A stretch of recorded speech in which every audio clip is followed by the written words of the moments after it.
everybody, we are here today to do another Search the Shelves. We haven't done one in a while, so I'm pretty excited.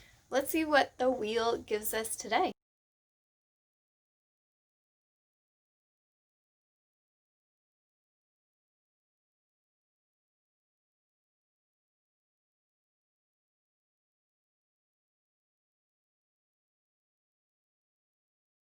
All right, our topic this week is Happily Ever After. So I searched all of my books, well, all the books I have here, to find some that ended in that happy ending that we all want. There's some on here where you have to suspend disbelief. You know, some people should have died.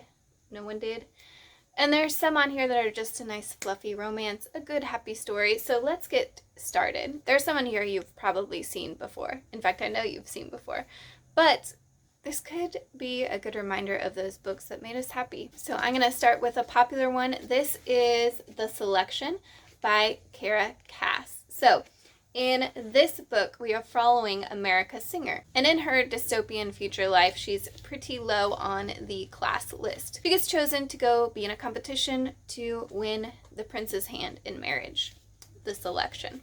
It's a really good bachelor kind of story if you're into that. It does have a happy ending, of course. I wouldn't recommend it in this video otherwise. And I think overall it's just a really cute book. It definitely has a little bit of mystery.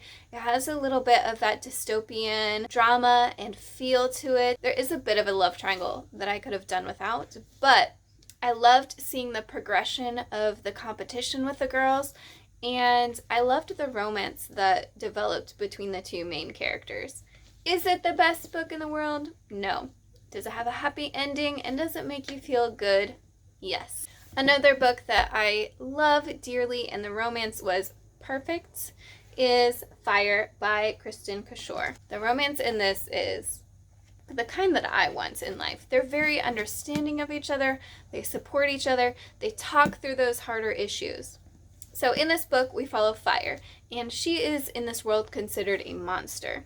She's very beautiful. People get distracted by her beauty. She just is worried that she's not ever going to fall in love. She doesn't want to use her powers for evil because she does have the ability to really influence people. And her father was evil, one of the most notoriously evil people in her world. And she's very worried about ending up like him. And she's worried about what her future will be like. Does she even deserve to have love? And so she meets Briggan, and Briggan is part of a different royal family that she's kind of supporting, visiting. At first, he's very hesitant. He's the only one of his family to not be caught up in her charm. And so at first, there's that kind of uncertainty between each other. But again, they just really grow to love each other. He helps her get past all of those things that she's caught up in about herself. He helps her learn how to use her abilities and feel good about herself. He helps her learn what family and love should be like, and it just makes my heart happy every time I read it. I also have a graphic novel for our list, and that is The Prince and His Dressmaker by Jen Wong. So first and foremost, the illustrations in this book are stunning. And I mean stunning. So I don't know if you can see. So in this book, we follow a dressmaker who is well known and also known for making things over the top and maybe a little scandalous. And she gets called to the castle of the royal family, and she's not really sure why. And it turns out she's making dresses for the prince. Nobody knows this, but he likes to go out in women's clothing at night, and she makes him some of the most beautiful dresses. He can't give credit to the dressmaker because that would kind of reveal his secret as being the prince. It ends in just the best way possible. You get a lot of family support that you aren't maybe expecting when his secret gets revealed. You get a really good friendship that turns into romance, and it's just a good, wholehearted story that really has a good message to it as well. I read it in one sitting, and I enjoyed every second of it. So, another feel-good that you should 100% read. In fact, of the ones on this list, I think this is the one I would recommend the most. Not by much, but it is. Recently, I read Howl's Moving Castle by Diana Wynne Jones. This book is so whimsical and cute and fluffy. I was so happy to read it, and it was surprisingly good. You follow Sophie, who gets cursed by the Witch of the Waste and is turned into an old lady. And she feels like the only way to fix that is to go see Hal. And Hal is known for being a really like evil, dangerous, dark wizard. And so she goes, and at first she's going to go just ask him. And she's like, no, he probably won't fix this for me because he's not a good person.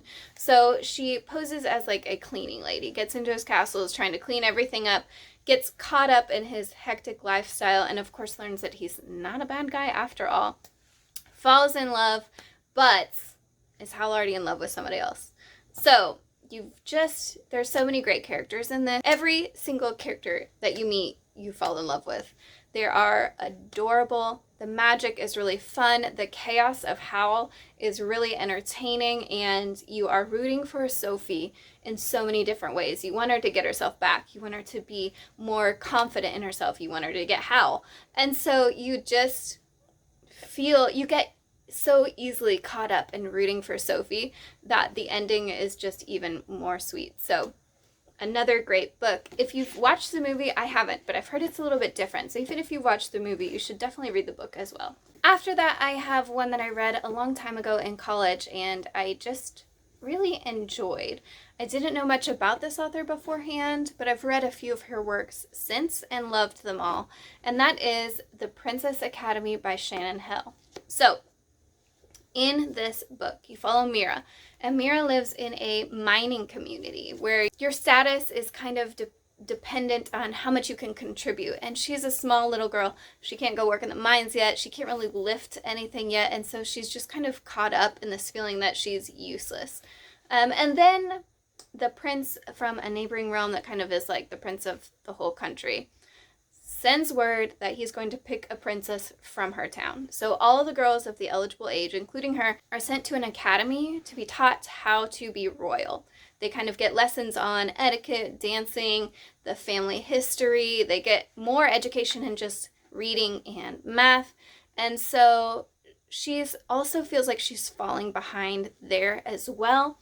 And then all of a sudden, bandits come and hold the girls hostage. And that is where Mira really starts to shine, because she may not be the strongest, but she has a very sharp mind. She's really good at looking out for things, and she actually has a connection to her mining community that comes as a surprise. So following Mira, seeing her journey as a character, seeing who the prince chooses, and the surprise that comes with that, and just rooting for all of the girls really makes this book so much fun to read. It's a short little middle grade, but it's definitely worth a read. Even if you don't usually pick up middle grade, it's a good little fantasy book.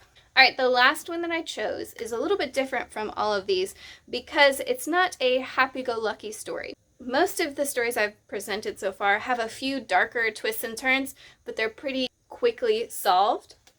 This book, however, is a struggle from beginning to end. It does have a happy ending. The Walled City by Ryan Gordon. So this book is based on an actual city. So here's an example of, or here's a picture of the walled city that it's based on, where it's just stacks and stacks of buildings that are getting built higher and higher and are basically the slums. Every man for himself. It's hard to survive. Most people don't make it. A lot of people are starving or sick. There's a gang that kind of runs different parts of the cities. So you start with Jin, and Jin has dressed herself as a boy to kind of give herself an extra chance of survival, because boys live longer than girls. A lot of the girls are taken to the brothel. That's actually where her sister Mei Yi has been taken. And Jin has been looking for Mei Yi for a long time. She ends up falling in with Dai, who has his own secrets, and falls in love with Mei Yi when he sees her. So it's all about their kind of escape plot to try and get out of the city. Each of them are caught up in different pieces of the city, whether they owe money or they belong to someone. And so escaping is not going to be easy. Most of this book is dark and gritty and a struggle to survive, but it does end in a happy ending where it maybe doesn't feel like it should, but you're just so happy that you can overlook it. So these are my 6 books that were on my shelf for happy endings. Now, I do have other happy endings. These stuck out as ones that I really loved reading from beginning to end. They all made me smile, and I can't help but love them, even though some of them don't make the most sense. Let me know if you pick any of these up. I would enjoy discussing any and all of them with you. Have a great day, and I'll see you later. Bye.